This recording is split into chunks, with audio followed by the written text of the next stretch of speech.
Hello and welcome to this week's episode of The State of Sustainability, brought to you by Altruistic. In this episode, we're going to run through sustainability-linked bonuses, so when, where and how they can be used effectively, and also how to set up a sustainability training program. Hi, Seth, how are you doing? I'm good, thanks. I am actually, I'm still recovering from this red-eye flight that I had, where I discovered what the actual worst seat that you can have on the plane is, which turns out to be the middle seat of the back row of the central column, basically. So you have the maximum distance from windows, aisles, and also the minimal reclining room as well. So I find that is actually the undisputed worst seat you can have on a flight. And I had that for a glorious, 8 hours from Chicago to London. So I am still recuperating. It's probably going to take me the better part of June to get over that. But I'm glad to be here, Izzy. So thank you for asking. Seth, maybe it's calmer. Maybe next time you should do a Greta Thunberg and sail the Atlantic to get back. Your journey might be a bit more pleasant. I'm actually not kidding. Before boarding the plane, I was actually thinking this would be so much easier if I could just go by ship. And, it would just be such a much nicer experience. If you could get Wi-Fi, maybe you can. I don't know. I haven't been on a ship. I haven't been on a long haul ship ever. So maybe you can get Wi-Fi on these things now, in which case it would actually be fine. Traveling through Europe by train, I find is actually just super nice compared to flights. I personally hate flights. But no, I would totally be up for that multi-day journey if possible. I was actually looking at going to Ireland for a Coldplay concert at the end of August. And I was like, okay, how do I get there? Ireland's so close. It's our closest island, maybe compared to France, I don't know. But I was looking at, and you had to get a couple of trains, a ferry, then a train on the other side. And it cost, and the equivalent flight from London to Dublin cost about £48. And the train and ferry fare cost £352. And I was like, this is mad. Obviously I want to do the right thing, but it's actually quite fun, because if you look at how carbon taxation works in the UK, sorry, not to bring this back to carbon, Izzy, but if you do taxation in the UK, I think when I did this analysis at some point a few years ago, the spread was something like minus £25 to 130, 140 pounds or something. And the reason for that spread is that certain sectors are actually incentivized to burn carbon, basically. And air travel is one of them. So if you just look at the ridiculously low costs that you have on some of these flights, there's a massive carbon element to it as well. And I think that, at the same time, there's probably a lot of low-hanging fruit in trying to adjust national carbon budgets by using taxation as a lever. So yeah, I hear you. It's insane. Ilya and our team was actually also finding this. I think that just the difference in flight versus train costs is astronomical sometimes. Well, before we get really angry and start talking about the government incentives for the aviation industry, let's move on. Or elections, or God forbid, elections. This is not the year to talk about elections. We've also got a US-based audience, we're not going to go into the UK political dynamics. We're not going to go into no politics here. This is a politics-free zone. It's a safe zone. Right. Okay. So Lego announced last week that from 2024, a percentage of Lego's group bonuses will be tied to sustainability measures. So the overarching KPI for this is a carbon intensity metric achieved by comparing scope 1 and 2 emissions and one category of scope 3 emissions, which is business travel. And this is with how many bricks have been manufactured, Lego bricks have been manufactured over the same period. And this is company-wide. It's not just management or execs, which I think is really cool. But I wanted to just also, before we get into it, read out a couple of learnings that the VP and head of sustainability of Lego had from this experience of setting these bonus. And I think these are really interesting and also, they resonate a lot with me. So number one, a carbon KPI or bonus is a relatively straightforward concept, but when salaries are involved, it takes time to get it right in terms of auditing, accuracy, and overall scope. Number two, Relative emissions reductions are not necessarily easy or wrong, nor absolute reductions are hard or right. It depends on the target and the ambition behind them. Number 3, it's better to start with scope 1 and 2 with a little bit of 3 and add more later on, than endlessly wait for full scope data set to emerge. Number 4, be prepared for the level of engagement and energy from your organisation as soon as they realise that part of their salary is now related to carbon performance. Make sure you have plans and ideas for all your teams that will inevitably reach out and want to take action. Number 5, bring your finance team and auditors along on the journey from day one and embed the project with your CFO as soon as possible.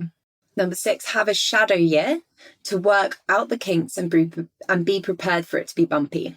And number 7, take whatever percentage in the bonus structure you can get. It's a start, not the end game. I think those are really great learnings. And Steph, I would love to just call on you to see if you've got any observations off the back of them. Yeah, I mean, I agree, Izzy. I think lots of really good learnings. I think a really great way to approach it. I more or less agree with all the principles that you just listed out, Izzy. I think some to particularly note. Great to have finance involved early and kind of get buy-in. I think great to have a shadow year as well to work out the kinks. These are great innovations. I think it's also very clever to focus on scope 1 and 2 and then business travel and kind of commuting because of two things. One is that these are areas that it is easy for you to get great business data on and also for you to kind of control as well by virtue of the same process. Like these are things that are within your operational control. You can manage these levers quite actively versus something happening far upstream or far downstream in the business. And then also the chemical conversion rate is much less open to dispute because these are things like, fuel to carbon conversion rates or energy use to carbon conversion rates. And so there's a lot less variability here versus something like agriculture or packaging or other components where there's a lot more variability. So I think it's a very cleverly set up program. In general, I am a big fan of linking bonuses and compensation programs to sustainability performance or metrics. I do have one question though, or one one thing that seems a bit strange to me, and I'm saying this less as a sustainability professional and more thinking as a business operator, which is, if you think about company-wide bonuses, I mean, let's take our company for instance, we could easily say, look, like the most important thing to us, for example, is, let's say it's revenue, or let's say it's actually impacted our customers or whatever. Let's link bonuses across the company to this one metric. And I kind of feel like we've decided not to do that kind of thing multiple times because we recognize that actually every individual might have a highly different level of ability to control that outcome. And so in a way, it's kind of, I don't want to say arbitrary, but sort of abstracted. Like an individual in Lego has very limited ability to actively control this. And so does it actually function as an incentive to change behavior? I think that is much less true at the level of senior leadership. Because at the level of senior leadership, you have the ability to kind of drive cross-functional collaboration. Certain parts of the leadership team have a really high ability to control sustainability KPIs. Certain parts maybe a bit less, but like everyone in the leadership team, I would argue, has some reasonable ability to drive action on this. Whereas the further you get into the company structure and to lower tiers in the organization, I think that gets a lot harder. And so I just kind of wonder to what extent you can actually drive outcomes through a company-wide incentive scheme. But actually, I'd love your thoughts on that as well, Izzy, because I could lean either way. That's the question I have, basically, or something I'm uncertain about. I agree. And I think this is actually going to lead on to our next topic quite well. I was actually speaking with Christina O'Keefe from Kerry Group the other day. And up until this point, and actually for context, I've only really seen sustainability linked bonuses happen in the context of like the leadership team and the executive team. So it's really interesting that Lego are trying to roll it out across the whole company. And I would like to follow this to see how effective it is. Maybe we should even get Tim on the podcast to discuss it in further. But Christina O'Keefe they don't have any sustainability linked bonuses, but they do have an awesome internal education program, which has different kind of incentives. So it linked to like engagement or learning metrics around the course. So they would have incentives like even things like stickers. They've got stickers that people, once they've completed the course, they can add to their computer, and that becomes almost like a badge of honor.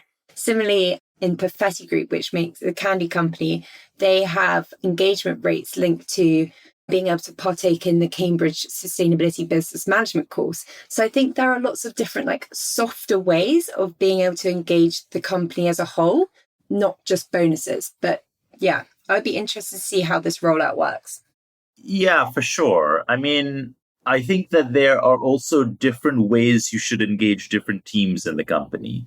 And so I think that the idea of saying, look, let's get everyone excited about switching the lights off before they leave the office. Like, I think we're past the stage where that is a relevant lever or considered to be a relevant lever, certainly in Europe, because in any case, switching the actual energy tariff or the energy supply to renewables is much more impactful than getting people to do energy efficiency in the office, and it's not something that you could do as an individual. So I think there is just like a journey away from that kind of thing where it's just a company wide kumbaya, let's kind of all save the energy sort of situation, and more towards actually what can each team do differently in its own territory in a nuanced way to drive significant impact. So, again, I'm a big fan of like sustainability linked performance in general. I'm just kind of, a little intrigued to see how it can play out. And I think there's a lot of room for it to play out differently for different teams. Training, I think, is a big area where you can actually start to bring out that differentiation. And Seth, before we move on to the training program setup, for these linked bonuses, what would you say? Because I guess they change and they evolve over a certain amount of time. So definitely with scope 1 and 2, you've probably got some easy wins. So making those energy transitions, that would mean that you can meet those performance targets quite easily. But if you're doing this, say, over like a longer period, I can imagine that the bonuses are going to change as time progresses. Do you have any advice for how to like manage for that?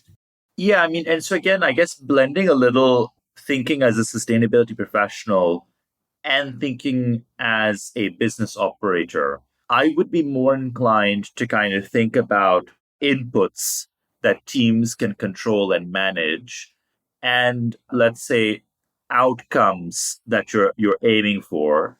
And I would almost ignore for the time being outputs. And let me kind of distinguish between those three, right? Like I see an output as like, did the emissions number go down? And that might be something, that changes year on year. And to an extent, it's correlated with the inputs that you can kind of put in. But, there's other stuff at play there as you start going beyond scope 1 and 2. There's emissions factor choices, there's quality of data, there's a lot of this sort of stuff. When I look at outcomes, I would say that there are some outcomes that you want to solve for as a business that mean that you will kind of continue to deliver good performance in years to come. So, for instance, are you actually working, let's say, to build better visibility on the supply chain?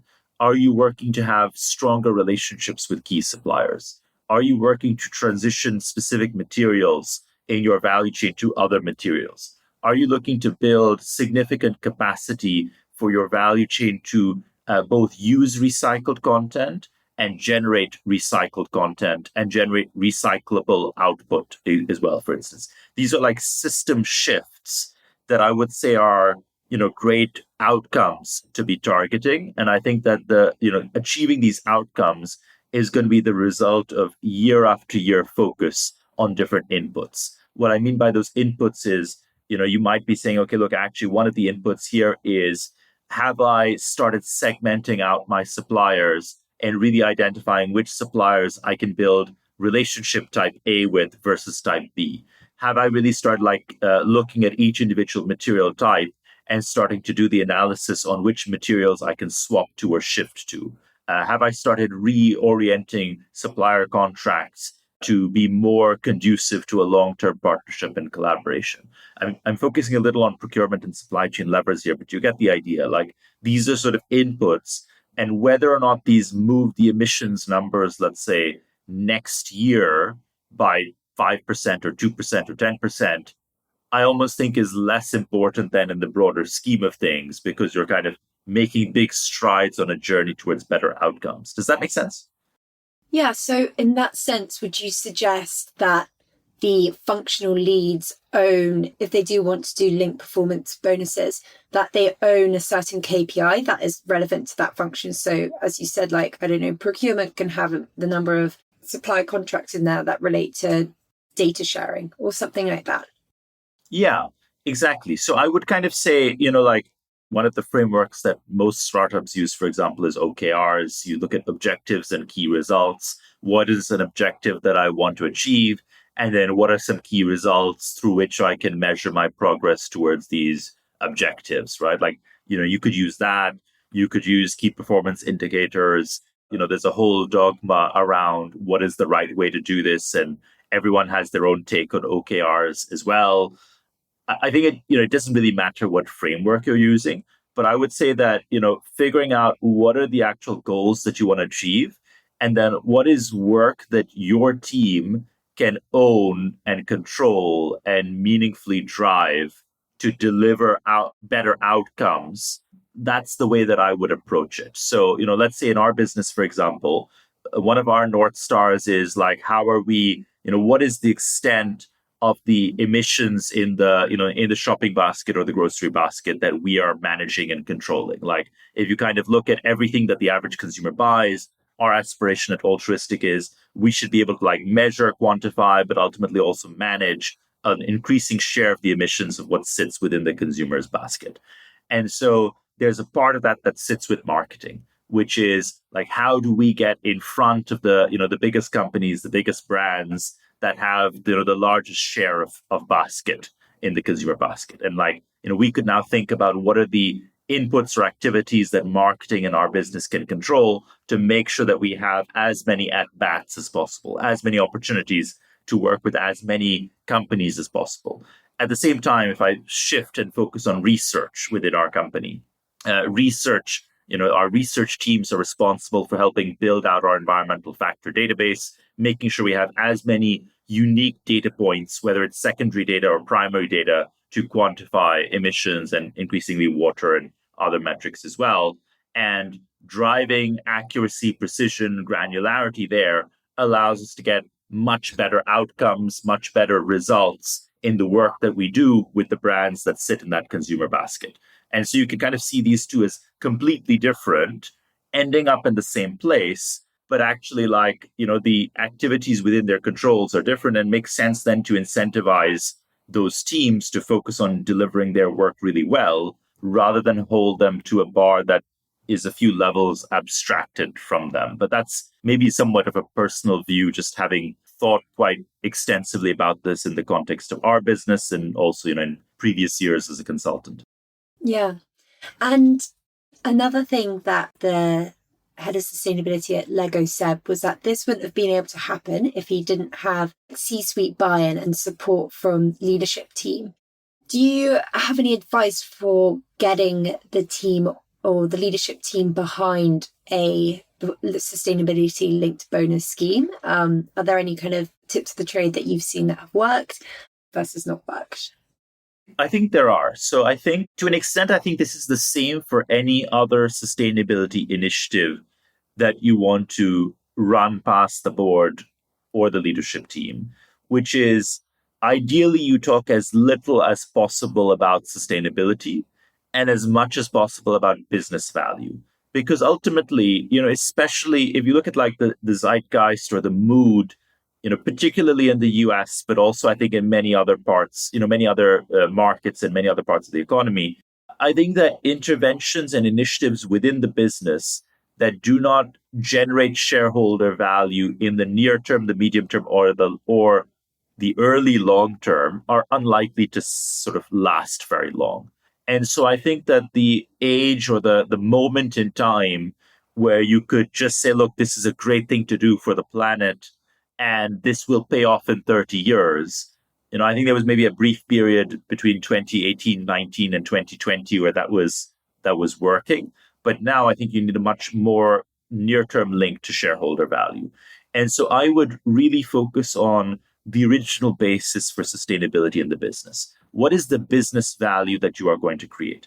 Is there more revenue coming out of doing this well? Like there's been some great coverage on the collaboration between Waitrose and Tony's Chocolate Only, for example, or the Tony Open Chain. And they've actually found that they've managed to increase prices of the product by, they incorporate better practices within the supply chain. They increase the price of the actual consumer product.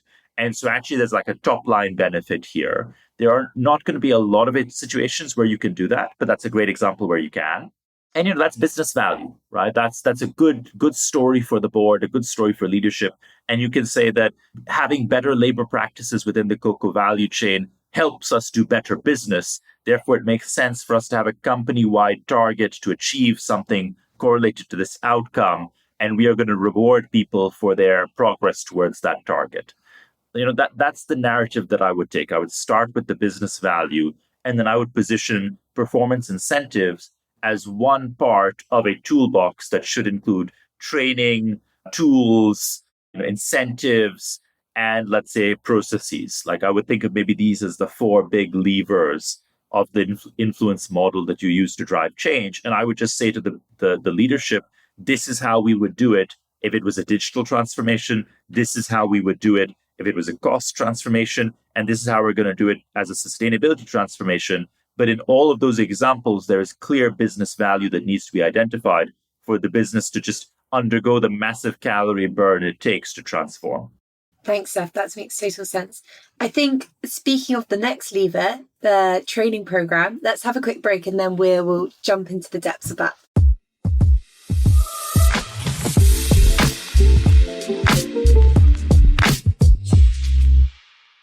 Cool, let's get back to it. So, setting up a sustainability training program.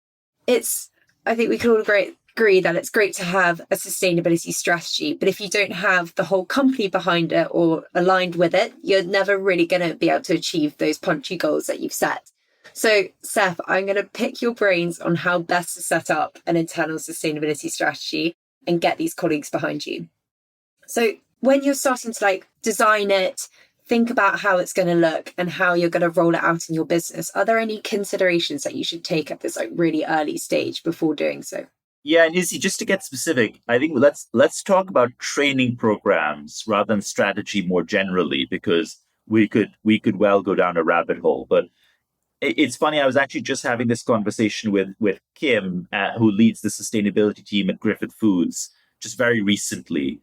And Griffith is a B2B food business. And so in their context, training and upskilling commercial teams and sales teams is an important aspect of the sustainability training agenda. There are other situations, in fact, probably every company actually, where training the procurement team is an important part of the sustainability agenda. And actually, I can see different trainings for different teams. So maybe, if you kind of think about, to start with, what are the communities that I need to upskill onto sustainability, and to what extent and in what way? And I would probably think about, let's say, three types or three angles to that. One, I would think, is very senior leadership team. And you don't need to have them do like a 6-month course, but maybe it's a 2-day boot camp, for example, with, some half-day kind of primers now and then. But I definitely think that there's an opportunity and a need to get CEO, boards, and C-suite in general upskilled onto sustainability to understand what their peers are looking at. And, again, when I was at McKinsey, I would do this on sustainability, but I've also seen this done on advanced analytics and AI and digital, any big new transition or trend. You want to make sure that you also educate the board, senior leadership and team, etc., onto a generalist the landscape. That's one community. I think there's a second, which is functionally, you need to have a slightly different training experience focused on slightly different capabilities for different teams within the organization. I would think of procurement as very distinct. How do you manage a buying conversation with a supplier, and how do you actually shift that supplier's thinking and that supplier's trajectory to a very different trajectory where it's enabling your sustainability program? There's a huge opportunity, a huge need for that. Sales. if in a B2B organization, I think, again, huge need for doing that better. Marketing, particularly in B2C organizations, what to say, what not to say, how to position messages, what to be careful of, like huge need and huge upside from doing that well. And so I would kind of think of the second category of just specialist function by function training programs that are more intensive maybe than what you're doing with the leadership, but also very specific and very nuanced. And then the third one is I would think about, I'm by the way, I'm rushing through these because I think previously we've done episodes where I've said three things and then I've gotten one of them or two of them down. But anyway, the third one I would say is company-wide education. And I think there you can again be very kind of long and thin. You can say, look, we're going to do, a half day once a year, or we're going to do like a couple of hours every quarter or something, or something very light touch. Maybe it's part of onboarding, for example, or it's just woven into existing trainings across the company. But something very generalist and very widespread, I would say, is the third type of training that I would look at. By the way, I think there's a big shortage in training providers that can do any of what I've described to any degree of quality, which I think is just another problem, frankly.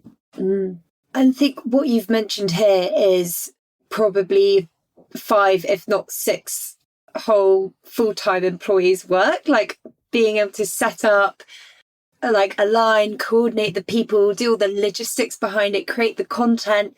It is a lot of work. And if you're doing that on top of your scope 3 calculations, engaging suppliers, like how are you supposed to manage this? And do you see this as something that you should do internally and you should set up internally, or should you look elsewhere for, like external, like consultants or help to come in and actually set this up for you?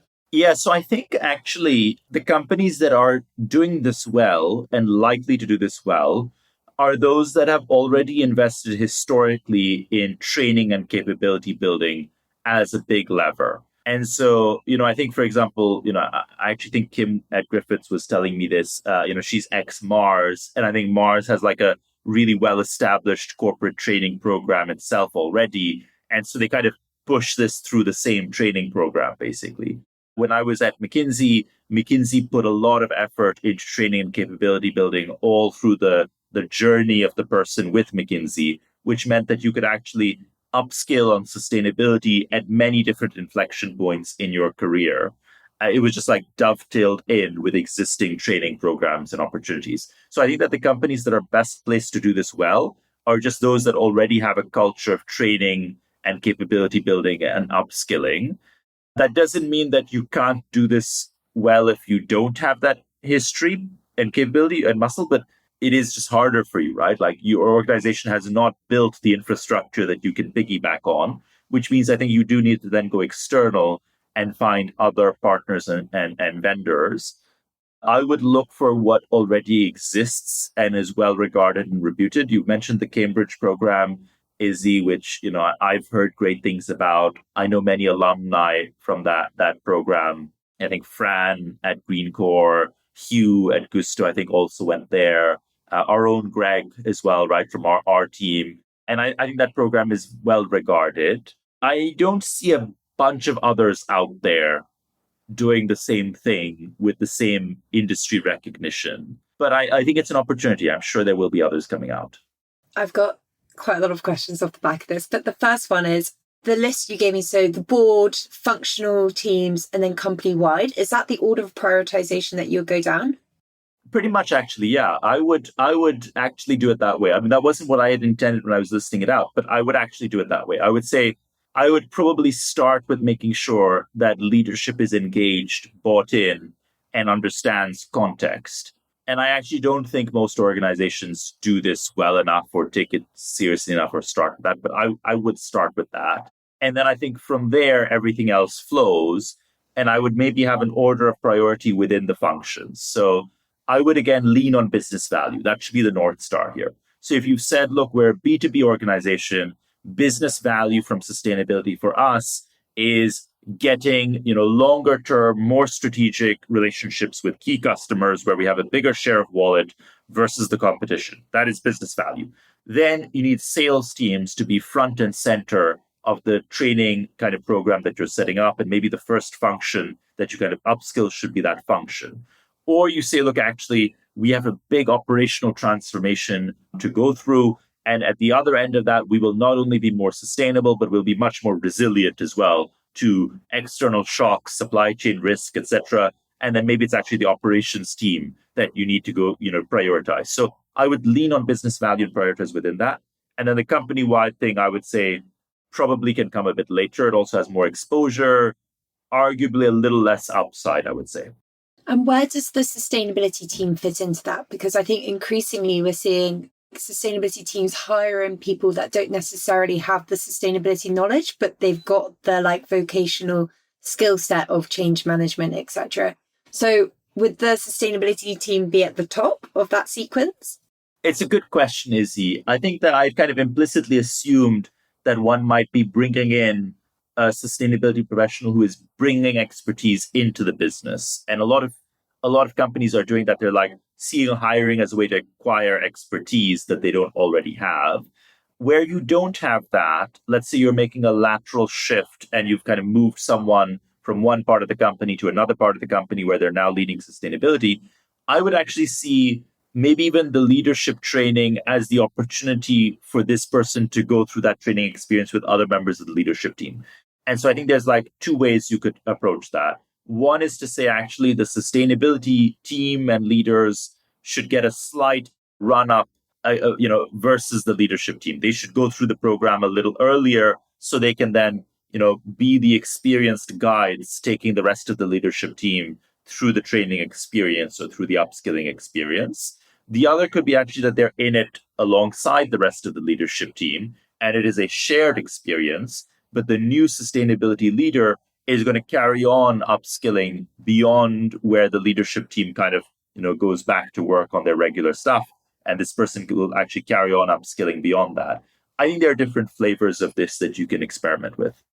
Yeah. And I want to take us into what actually the content of these training programs look like. And as I mentioned earlier, I spoke to Sabine Bird and Christina O'Keefe from Curry Group, who have honestly set up the coolest sustainability educational program internally.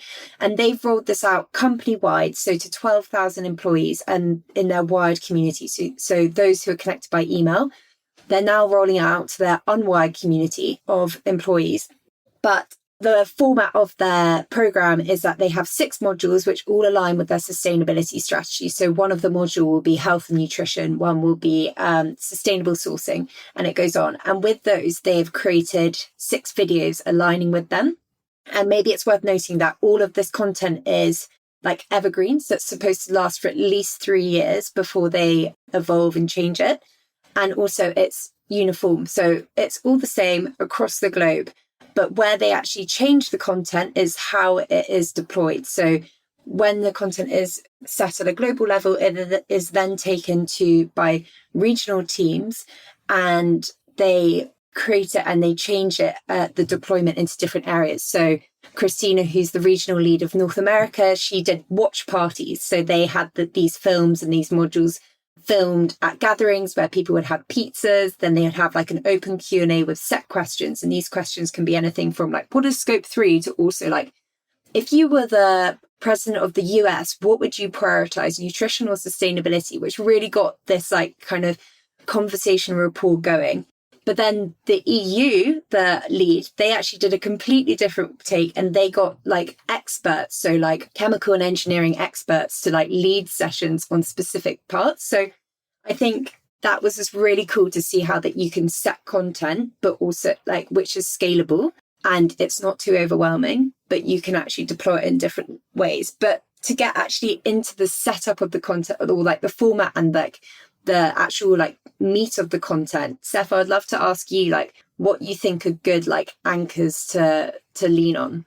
Yeah, I think that we could talk about this for quite some time because I think that it looks different for each. And if you look at those 3 categories mentioned, leadership training, function specific training, and company wide, I think that the content can look wildly different across those 3 buckets and even within those. And so maybe if I just take one, just to give you an idea of like how I would approach this. So on the leadership training, I've done a few of these. Over the last couple of years, I've run these programs myself for boards, and I've also run these for management teams.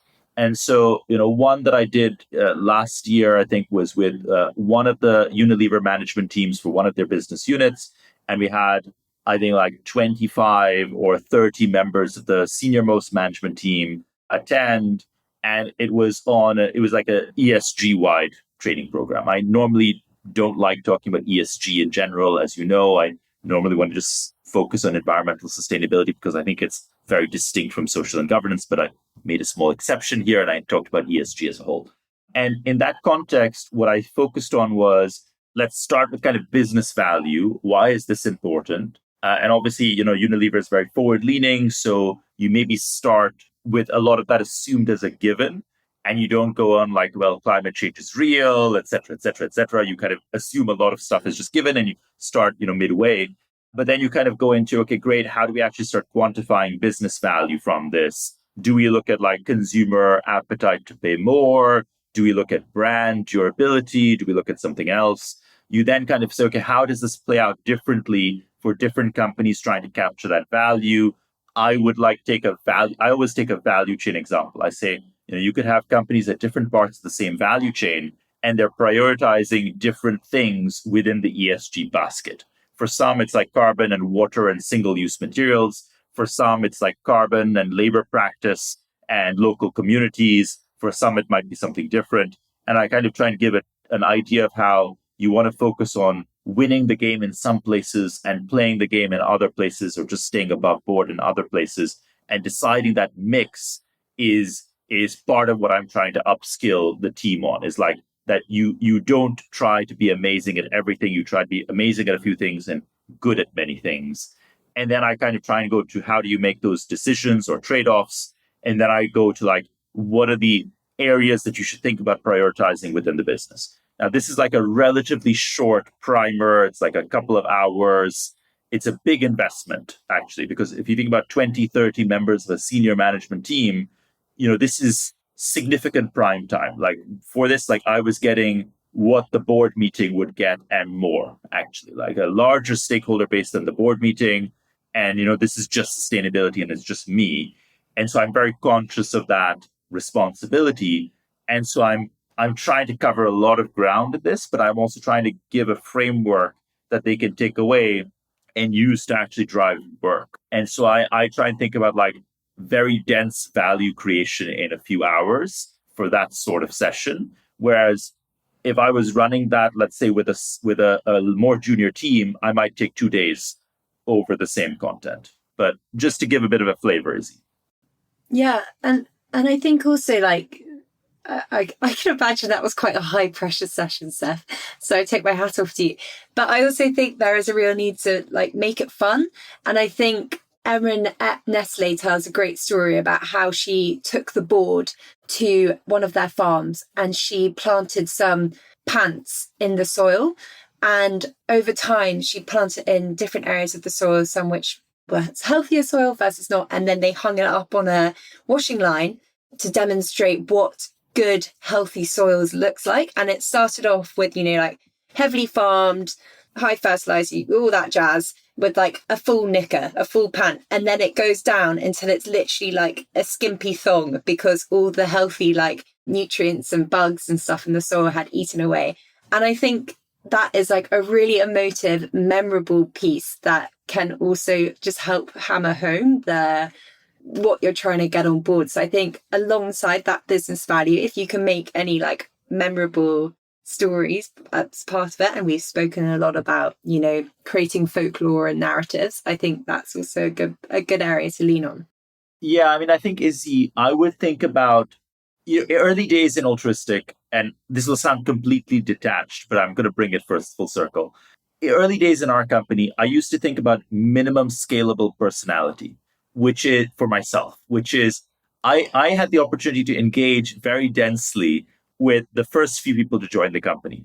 But I thought actually like the person number 25, person number 30, person number 35, I'm not going to get the opportunity to build a one-to-one relationship with them. And so I have to think about things that scale and can transmit across many different people, and like if you only engage with me in a group Slack message or an all hands, you can still take away some element of who I am as a person. And that gives you a better idea of who we are as a company, etc. And so I would kind of think about mannerisms, things I say, like appearances, like all these sorts of things as telling a story about me that can very quickly move at scale and at volume. And I think actually the same principle applies with training programs. The example that you've outlined from Emma is a great story that can transmit from one person to another to many, right? Like she told it to you, you've told it to me, we now have told it to our audience. It's very memorable, it's very catchy, and it gives a very simple message, which is soil is a natural thing, it's a living thing, and it reacts in the way that living things do when presented with food, basically, right? And this, this is a simple message that can transmit across a great distance. And that's perfect, I think, when you're trying to affect a company-wide change. You want many of those simple things because you're going to make this change across the whole company in very, very small increments, multiplied by 100,000 people, in an organization like Nestle. At other times, you actually want great depth. And so maybe you actually want have 8 procurement people in a room, and you need high intensity, training of real deep content, frameworks, skill development, tests and quizzes and outcomes, to be examined as well. And I think you need to mix and match both of those. You need some things that scale very well, very effectively, and you need some things that can just have a really deep, very lasting change within a couple of days of practice and experimentation. Seth, I love that. And I hope I hope we can scale Emma's Knicker story en masse. But the last area that I want to talk about before we tune off is engagement levers and incentives. I know we're at time, Seth, so quick fire. If you had to choose 3 or 4, and I'm going to keep you to 3 and 4 this time, that doesn't mean 10, what would your key engagement levers be? Oh, what, to engage the company as a whole? That's a good question. I mean, in terms of the sustainability program, maybe if we could have an engagement lever for the board and then engagement levers for the company as a whole.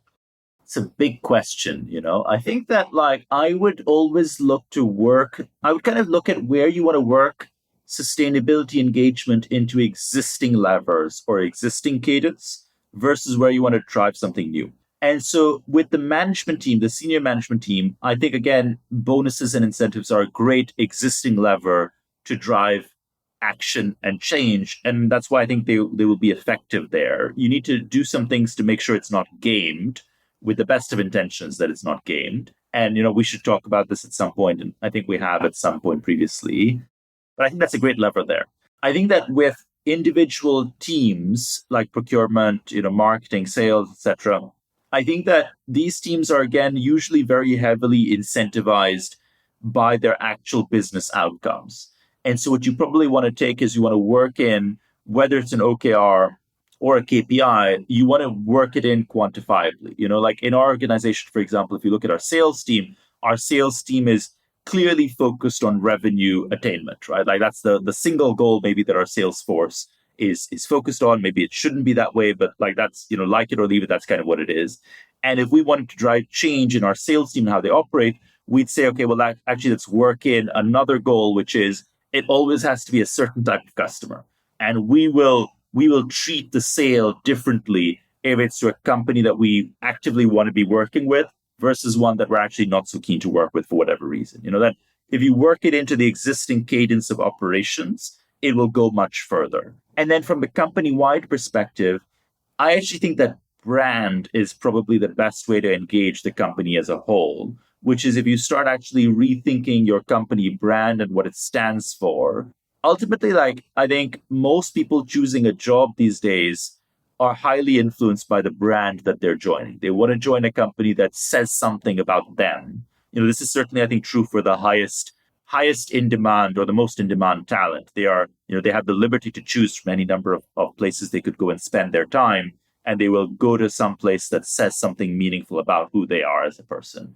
And so I would really look at brand and how you think about that in a sustainability context as the best way to start driving engagement across the whole company, not just talent in the business, but talent that you want to join the business.